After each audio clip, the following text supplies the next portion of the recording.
Aubrey burrowed into Percy's shoulder as they huddled together in the carriage that climbed the steep drive to Idlewood.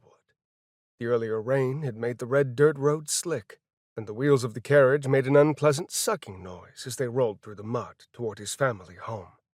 The air felt clean and surprisingly cold. It was rare to experience such a cold snap before January. They could have come home last night, for they were near enough to do so when they stepped off the train, but after all this time, Percy wanted to see the house in the bright light of day.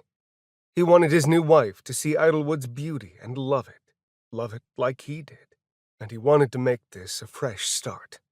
He had a new life now. He could leave the shadows of the past behind and step into the light with Aubrey by his side. She brought sunshine into his dreary world, and she would do the same for his entire family. It was November. Percy had been gone for 2 months. 2 whole months away from Idlewood. He could hardly believe he had managed it, but he enjoyed the adventures of a new marriage. Aubrey was a modestly pretty girl who was completely devoted to him and seemed to genuinely love him. He'd been lucky in that regard. She was amiable and something of an intellectual, which he appreciated.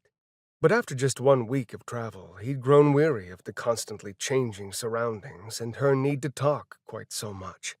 He daydreamed as his wife chattered on about one thing and another. In his head, he was at Idlewood. He might be walking to the pond to fish or strolling through the wild patch of sage that grew thick and pungent behind the old barn. He had memorized every book title in the study and knew where to find even the least read selections like Traveller's Descent by Morgan Longwood. How he hated that book. But more than anything, he missed Tallulah. It had been 2 weeks since his twin sister had written him, although she'd been faithful in doing so after he'd first departed. How she'd cried while he packed his trunk and prepared for the journey he would take without her. "This isn't what you promised, Percy. This is not the way it should be." He'd consoled her with promises of gifts and letters, until finally she'd quit crying and helped him arrange his things. Hansel and Gretel. That's what their mother used to call them when she remembered to notice them.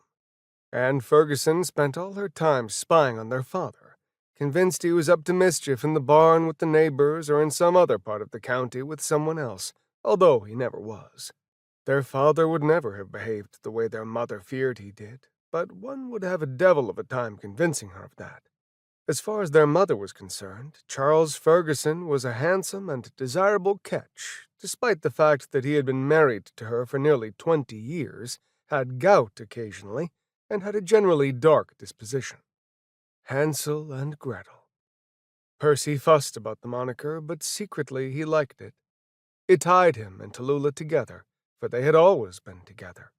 Even the night the bad thing happened, they were together then, holding one another. That was before the other children came along. Not that they didn't love them, but they were Hansel and Gretel.